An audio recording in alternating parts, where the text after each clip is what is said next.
and size. But its place of origin is anything but small. Today's Mini is built in a 21st century megafactory, one of the most automated on the planet.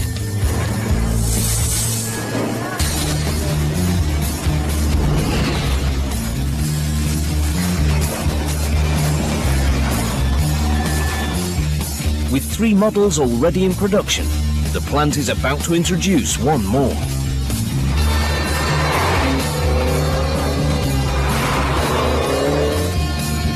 A new 2-seater sports car, the Mini Coupe.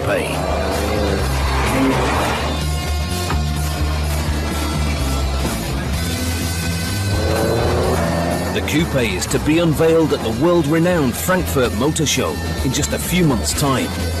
It's a huge challenge to meet this deadline, and there's no room for error.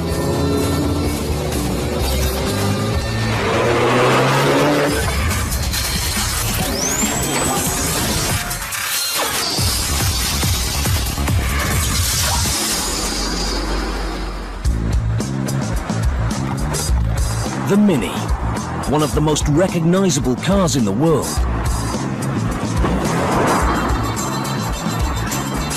Built for the metropolis, but equally at ease on the racetrack.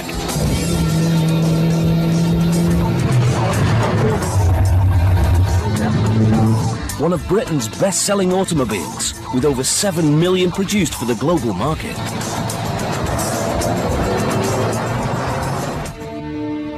Mini is built in Oxford, one of the oldest, most beautiful university cities in the world. The quintessential heart of England, famed for its Gothic architecture and scholarly tradition. But there is nothing old school about Mini Plant Oxford.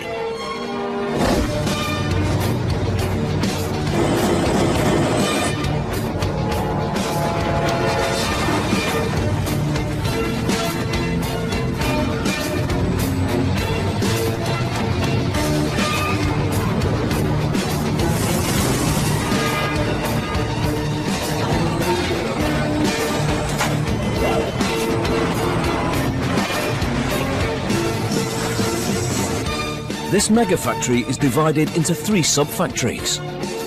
Body in white, where the exterior shape is formed. Paint, where each car receives its individual colour. And assembly, where all the components come together, producing this iconic car. A Mini rolls off the production line every 68 seconds. Each one is different, made to individual customer specifications. This is complex manufacturing of the highest order. No 2 vehicles are exactly the same in the sequence. I mean, we actually tried to calculate how many different variants of Minis do we build along the line. And we got up to over 1 billion variations because of body type, colours, the contrast roofs.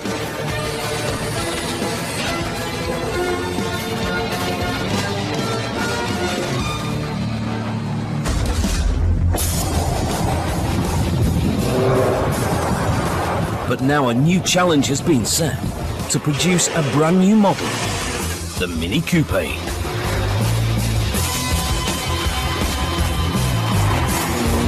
Our goals when introducing it to the factory are to make sure that we can get it productionized without disrupting the series of Mini we build now.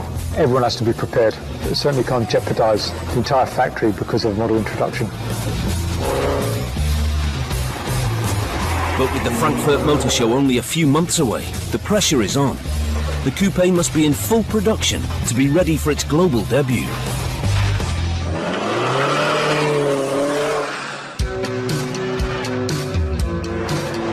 The marriage of Mini and motorsports is nothing new. However, the coupe is their first 2-seater sports car. Still a Mini, but with a new look. The new windscreen angle, the roof line, new tailgate, the Viper stripes give it that really sporty feel. The roof was inspired actually by a baseball cap being worn backwards. The John Cooper Works Coupe is powered by the 1.6-litre twin-scroll turbocharged engine with an impressive acceleration kick of 0 to 97 km/h in just 6.1 seconds. It's now the the highest performing car in terms of acceleration and top speed that Mini's got. It's sleek, lightweight, with an angled roof to lower the centre of gravity and enhance speed.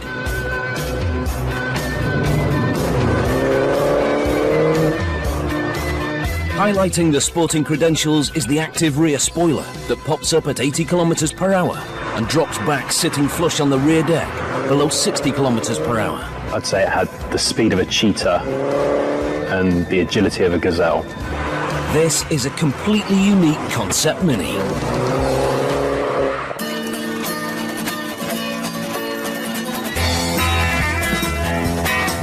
First launched in 1959 by the British Motor Corporation, Mini was developed as a response to the austerity of the post-war years.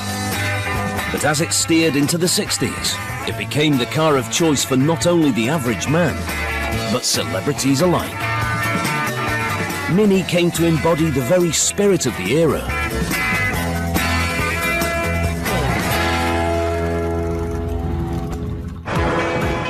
In 1994, this most classic of British cars came under the supervision of new owners, the German luxury car maker BMW. In 2001, 52 years after its first introduction, the Mini was reborn.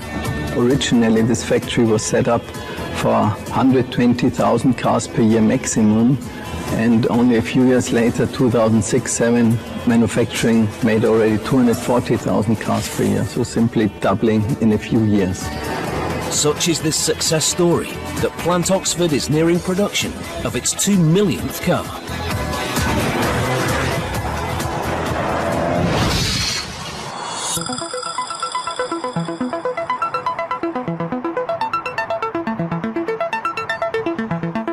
For the first time ever, Mini are building their newest model, the Coupe, virtually, using cutting-edge computer-assisted design.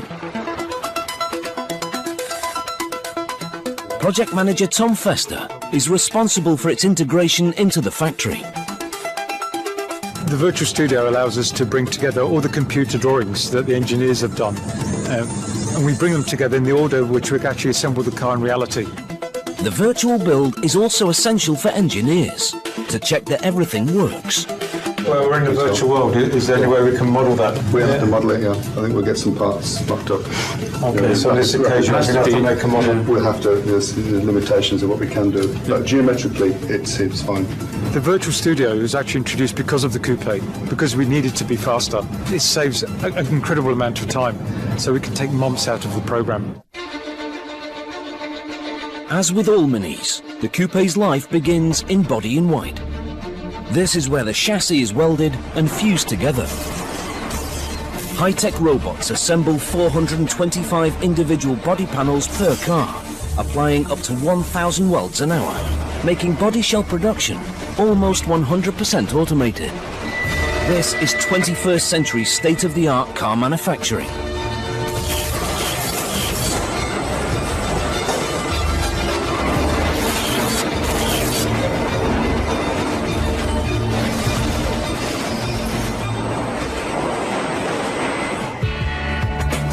After the reveal at the Frankfurt Motor Show, the Coupe will go on sale to the public. To meet their projected demands, Plant Oxford will need to produce a Coupe every 7 minutes. With such a tight deadline, the body shop team hold regular meetings to ensure targets are met. Volume for yesterday was 73 as opposed to plan 85, and we have dropped a bit on the units per hour. A challenging day yesterday. We've got to rise up to 85 today. It's always a challenge to build the Minis, to ensure that we get them right first time and to meet our volume requirements. Production leader Pete Allen is responsible for the building of the Coupe.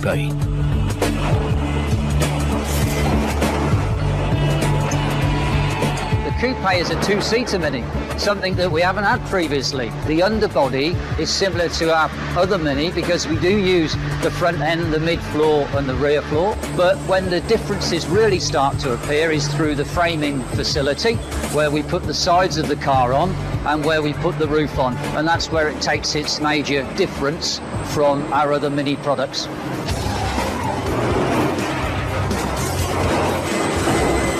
Pete Allen oversees the army of robots to reinvent this iconic brand.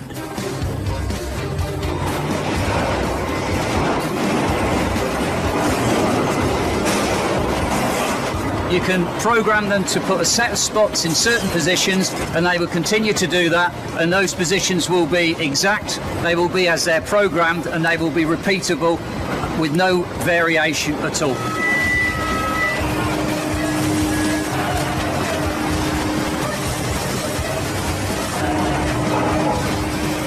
The robots apply 4,000 spot welds to each body shell, ensuring a rigid structure.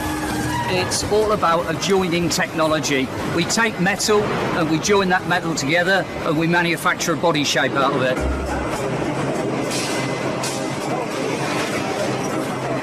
Once the main frame of the coupe has been assembled, the next step is for a specialist auditor to spot check the welds on random cars. We're testing to make sure that the weld has welded through all materials, and we're testing to make sure the weld is the required size. Since the introduction of the coupe, we've been given a new inspection tool called Tesonics RSWA.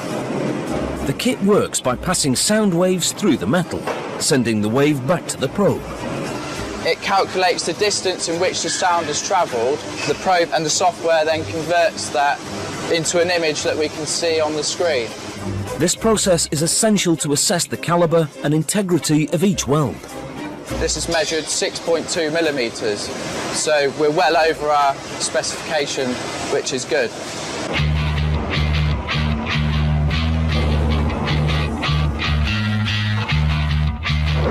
During production, randomly spot-checked coupes are pulled off the line, and these unlucky ones are sent to the dreaded destruction test.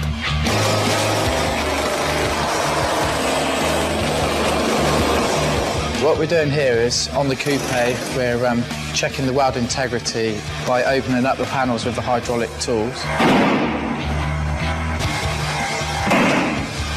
The destruction team literally take the selected cars apart to assess the strength and quality of their frames.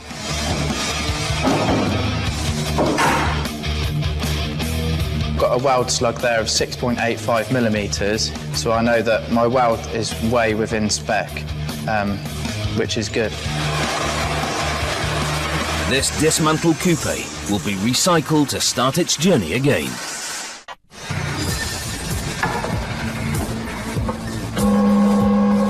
Any car failing to meet Mini's standards won't make it to the customer, but a lucky few are given one last chance to shine.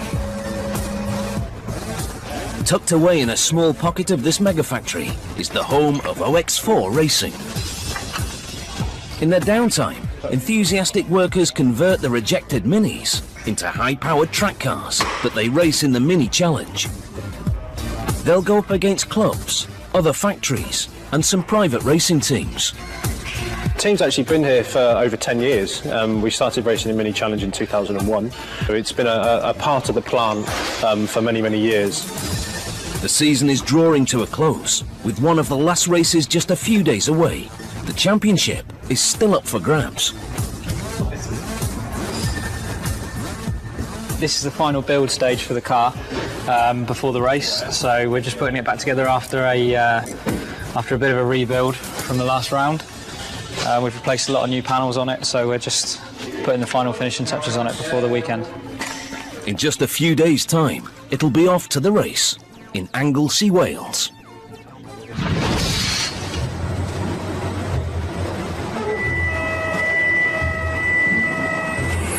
With the coupe's frame built, it joins the rest of the models on the body in white assembly line, where the doors, bonnet and boot are added.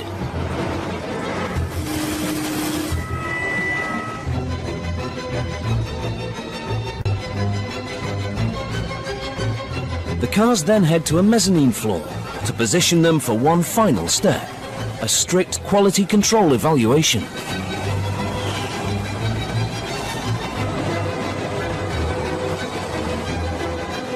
Each and every car must be inspected from top to bottom by human hand. This is no job for robots. The biggest challenge we have is minor blemishes in the outer surface. Primarily, that's the things we're looking to put right. Under the watchful eye of line manager Ron Henderson, every car is scrutinised. Is it cracked on the back? It's cracked on the back. We've got to find that, clear it, and at the same time, address it back to the area it's come from and saying, we're finding this, what can you do to prevent that from occurring? It's right on the edge, you see. It needs to be moved in a couple of mil. I've given it that little spur there.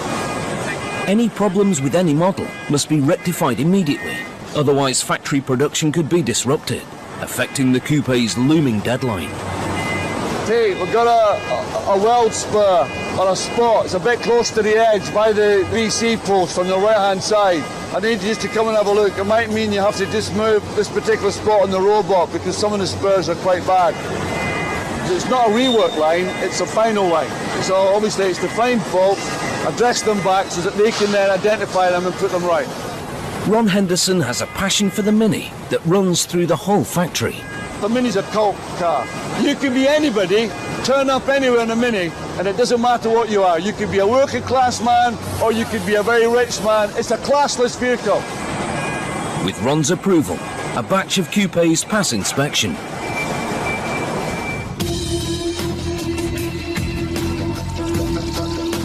The next step is the paint shop. Housed in a building over 60,000 cubic meters in size, each car will travel 10 kilometers on conveyor belts before its makeover is complete.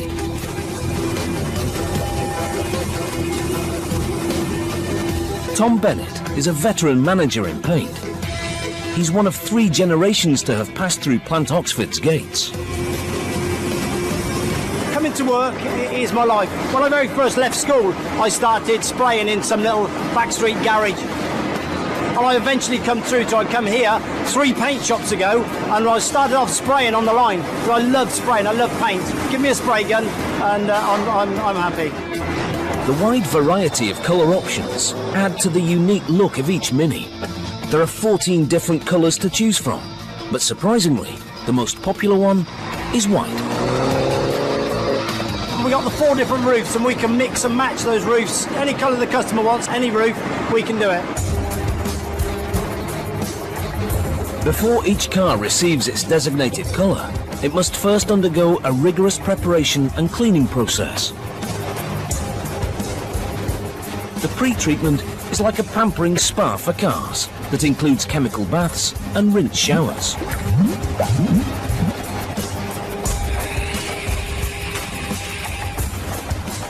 This ensures each Mini is dirt-free, ready for its colour.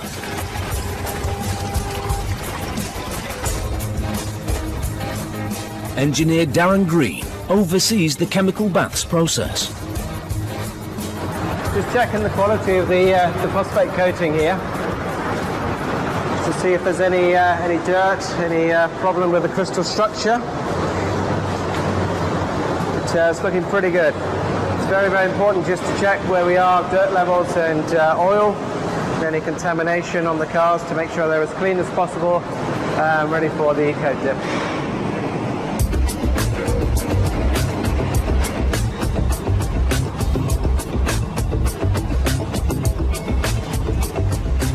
The next step is sealing. Every hole and every joint must be made watertight. 4 tons of sealer are used per week. This is a highly skilled job that requires a dexterous hand.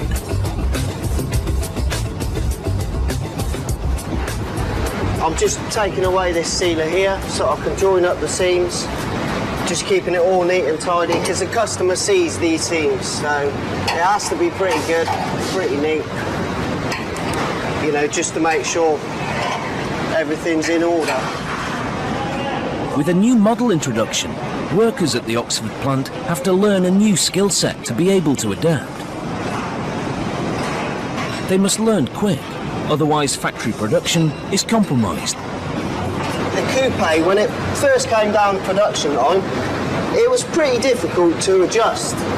But once you get into a rhythm, you get a flow, you get a few coming through, You know, you can adjust to them as and when they come down. I've been in this plant 10 years now on this line, and I reckon I've done at least a couple of 100,000 minis, at least. Next, the undercarriage is sealed with a liquid plastic to protect it from stone chips and corrosive material like road salt.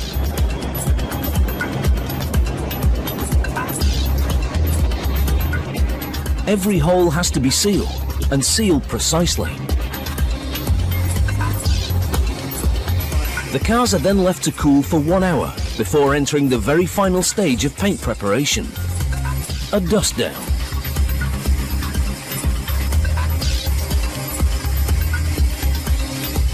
Despite all the 21st century high-tech, there's still nothing better for removing dirt and static than a good old-fashioned feather duster.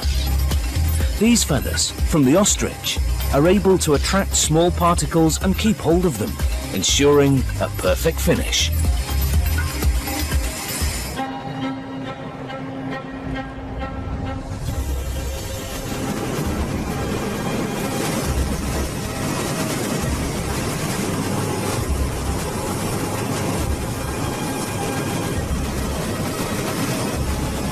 The final step in the paint shop is the painting itself.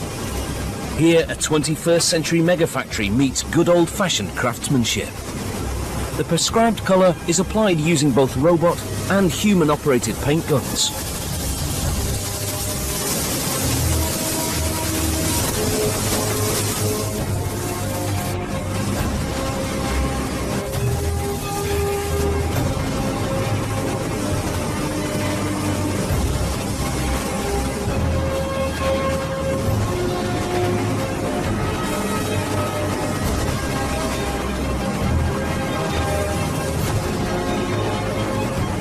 Each gun is pre-programmed. When a body shell arrives at the station, the correct colour of paint for that specific car will automatically come out. On the right-hand side we got the base coat, and on the left-hand side you got the clear coat. The technology we use is called clear over base. That's quite simply, we put the clear coat on top of the base coat. Of course, when a new model comes in, then we have to then start reprogramming all our robots to make sure that the coupe is exactly the same standard as the other cars. It's project manager Tom Fester's job to oversee the smooth running of the coupe through the plant. With the Frankfurt Motor Show just around the corner, any teething problems must be addressed. Just looking at the contrast line on the roof. Yeah. How are you guys getting on? The most difficult thing for the contrast roof is getting the symmetry side to side and having a completely flush straight line at the right distance from the roof. It's a difficult standard to maintain, challenge for you, but no choice. You've got to do it. We just need to make sure that that standard's been maintained and that we don't have to repaint that line, because then our right first time figures start to come down and our productivity starts to come down. Once the painting process is complete, a final oven bake ensures that the new coat is dry. Each car is scrutinised for the slightest imperfection. If found, they're marked and buffered out.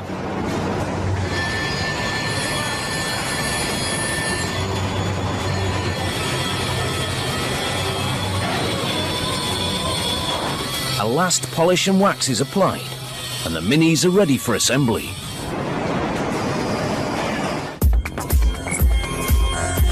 The painted cars now travel through a tunnel to the biggest production area within the Oxford plant.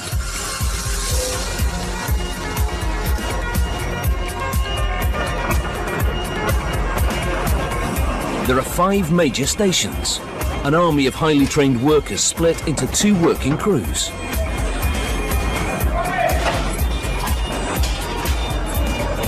Each worker has an allocated task to perform within a 68-second deadline.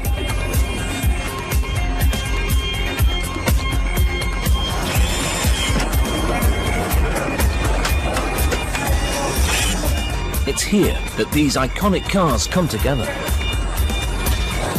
Ian Cummins has managed almost every assembly production line in the 43 years that he's worked at the Oxford plant.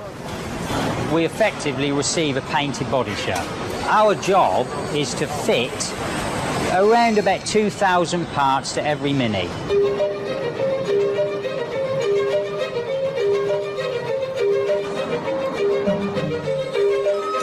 But it's not just the sheer volume of parts for all the different models that make the assembly floor here one of the most complex of any major car manufacturer in the world.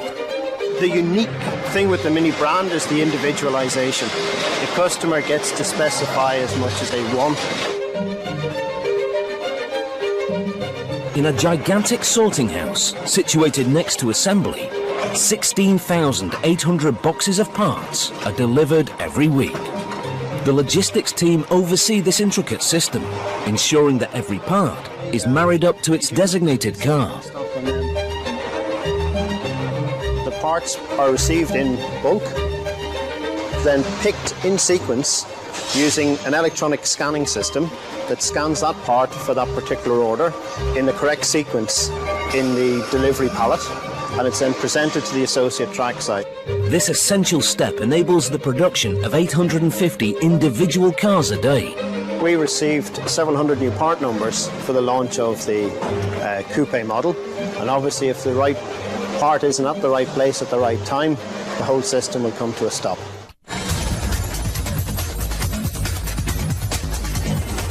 As each Mini hits the assembly line, the vehicle identification number is applied, and the doors are removed and placed on a separate line. This enables easy access to the inside of the car. It's now that the guts of the car can be assembled. 1.5 kilometers of electrical wiring is routed through the cabin, boot and engine areas.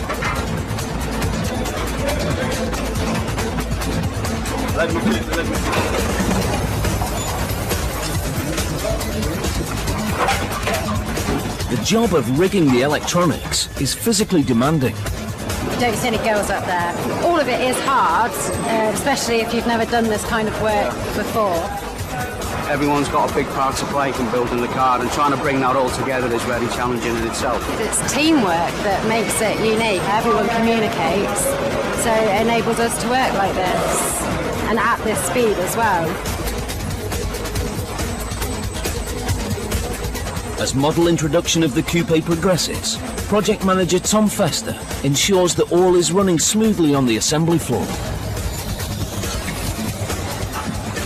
Now we're finding the coupe. It's a lot better than it was to start with. When we're used to all the changes, definitely finding it a lot easier, especially as we're getting quite a few more down the production line. The biggest challenge for assembly associates is being able to build the coupe to the right standard, right first time, irrespective of shift, irrespective of workstation. So it needs to become the norm.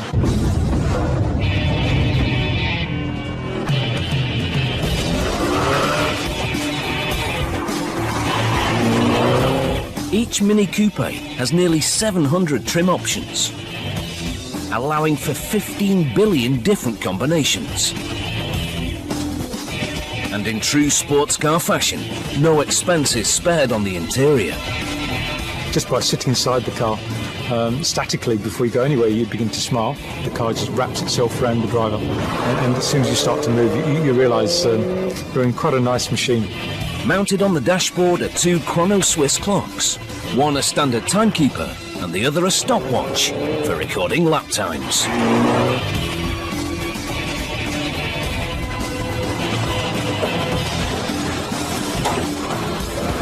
All trim has to be hand-fitted. Each job has a specific time frame to be completed in. Failing to meet this could jeopardise the entire production and ultimately the Frankfurt deadline.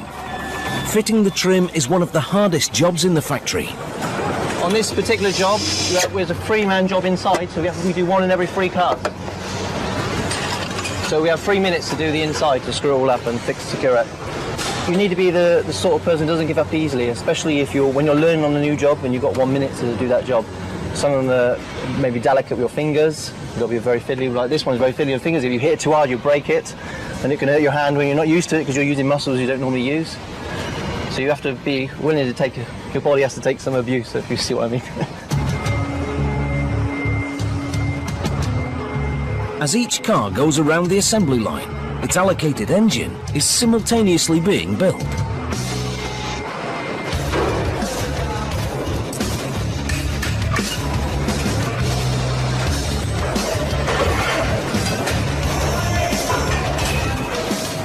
Mini produce 7 different engine types.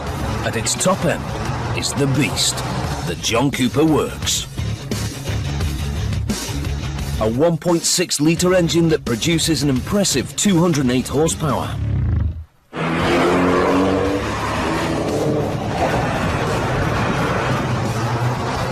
The acceleration, the top speed is now the best we've got in the group.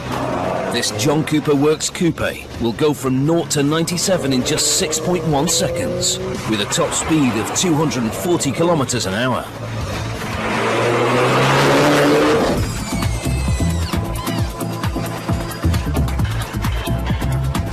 An engine needs to be built almost every minute, and over 200 individual parts meticulously added by hand. The monster engines are placed on the assembly line using a giant claw assister. Each starts as a standard block, but as they journey through each workstation, they're adapted to the specifications of their designated car. One of the hardest aspects of any job in assembly is keeping within the 68-second takt time. This is harder still when you're new to the job. You only get a minute a job, you only hear the beeping noise. When you hear that noise there, you hear it once, then you hear it again, then the line moves. So you literally got a minute, so you have to be quite quick to keep up with it. 1 week in, Oliver Williams is an assembly line rookie. If you make faults in this place, they take it quite seriously, which is obviously understandable, you know. You've got to be very precise with what you're doing.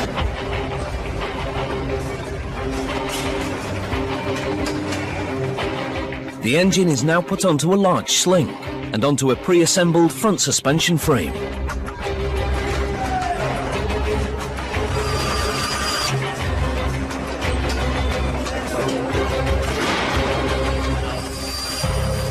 With the engine complete, it's ready for its new home.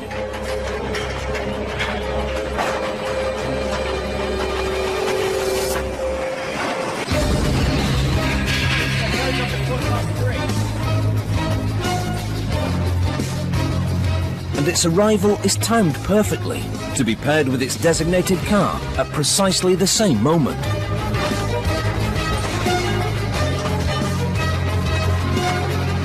The engine marriage is done in a 2-pronged attack.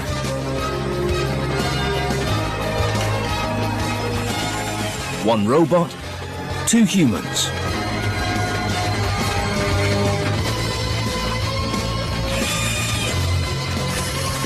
In a state-of-the-art factory, to build great cars, nothing beats the partnership of man and machine.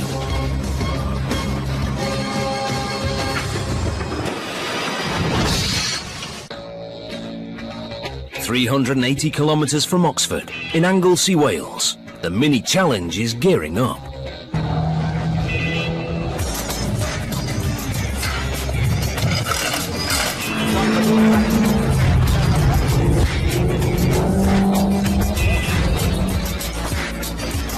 The Megafactories team are running through some last-minute alterations. Just giving the car a full check over. Make sure everything's in order for the next race. We haven't got too long, so it's a bit of a rush to make sure everything's in the right state. Like building minis, the team takes this race very seriously. Reputations are at stake. After some long late nights in the factory putting the car together, this is where it all culminates and comes to the race weekend, and it's a lot of hard work.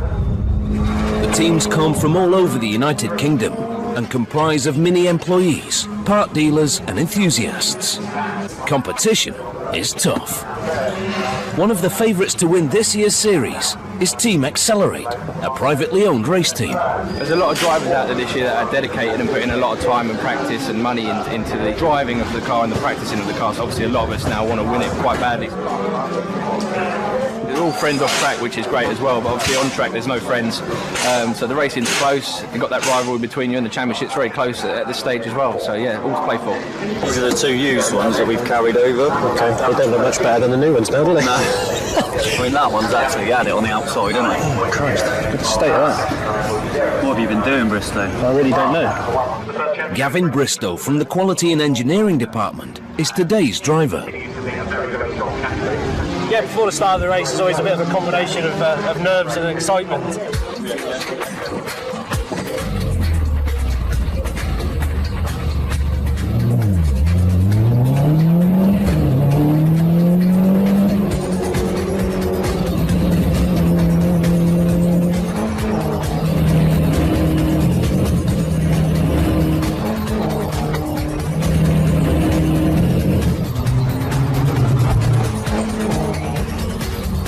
After 15 laps of the track, Gavin is heading the pack, when suddenly he spins out of control and drops back in the field.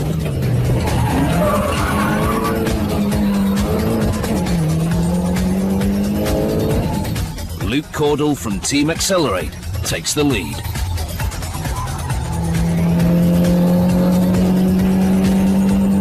Gavin is unable to move back up through the field. He finishes 7th.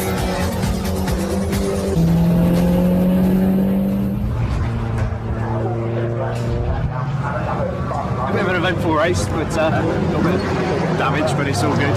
Good battles in there, but yeah, it could have been a brilliant result. But hey, it's great motorsport sometimes. Yeah, the Mini's such a great car to drive because it's such a well-built race car. Obviously, they come off the road as donor cars and they're stripped down to be made into a race car.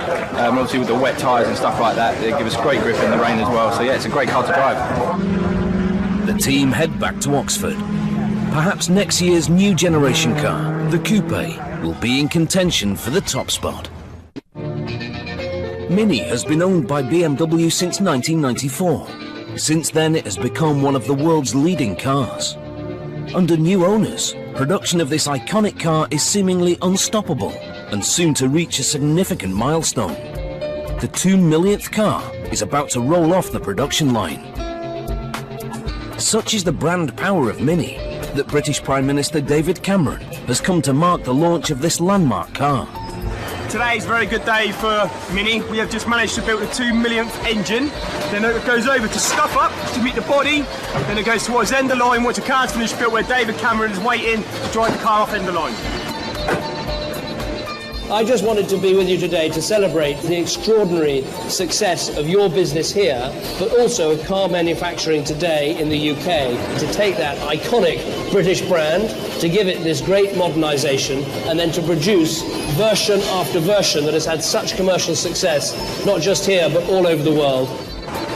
Mini has always been part of British history. We've produced our 2 millionth Mini, and the real focus is there. We're selling it, the market wants it. We're meeting the demands of what everybody's requirements are. The Mini Coupe is on the final leg of its journey through the assembly hall. Mini offer 30 different types of wheels. These are secured on with 4 heavy-duty bolts.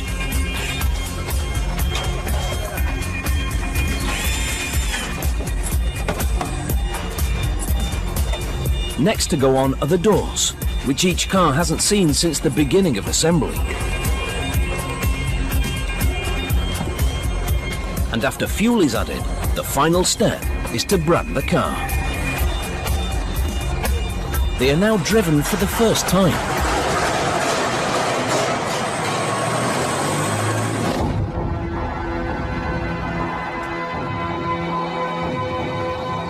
Finally, a comprehensive set of tests are conducted before the coupes leave the factory.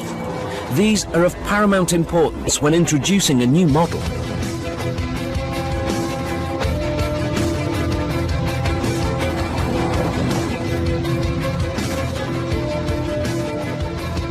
Every single coupe that we build will go through a rigorous road test program.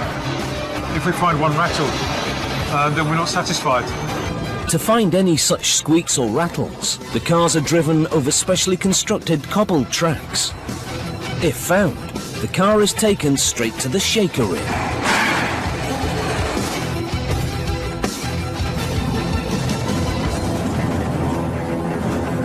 The shaker rig simulates every road condition in the world, allowing the team to move freely around the car, locating and diagnosing the noise. It's the job of Steve Taylor to locate any problems and relay the information back to the factory engineers. Sounds like we've got something from the suspension area, chassis area, and we've got a knocking noise, so we're just trying to find out exactly where it is. Steve relies on a tried and tested piece of kit. It's a stethoscope microphone, and it allows us to pinpoint noises. When we're actually in the vehicle, it tunes us right into where the area of the noise.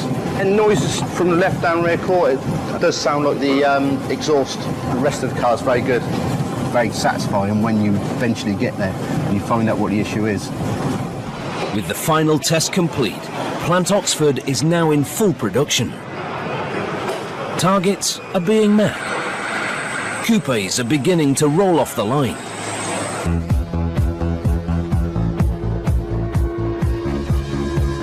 Now, it's D-Day. Months of hard work are culminating at the world-famous Frankfurt Motor Show. The press have turned out in force as the coupe makes its debut.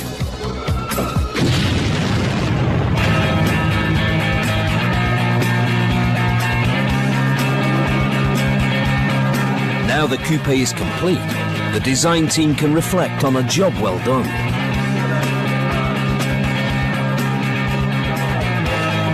The Mini Coupe is a really good example of the team behind the Mini, the brand. It will appeal to a person who in this day and age really wants a fantastically beautiful car that stands out in the crowd. When you see this car come down the street, you really have to, as a customer, identify with the statement of it and say, this is my dream car. From concept to reality in less than 2 years, the coupe was designed on a computer screen, but born at the Mini Megafactory. The coupes join the rest of the Mini family to start their new journey. They're driven onto the factory's own train and then shipped on to 90 countries around the world. I'm sure the public will adopt the coupe as the next new Mini. For many of the team, the making of these iconic British cars is more than just a job. When people see the coupe, will they say it's a Mini? Definitely. There are a number of iconic style cues that shout Mini. I've got great pride in the car. You know, if you see one driving past, you can think, yes, I helped to make that car, or I helped to design it and develop it. I'm really proud when I see this car on the streets with customers that have spent their own hard-earned cash. It certainly makes me content. Job well done. This now is the crown of Mini.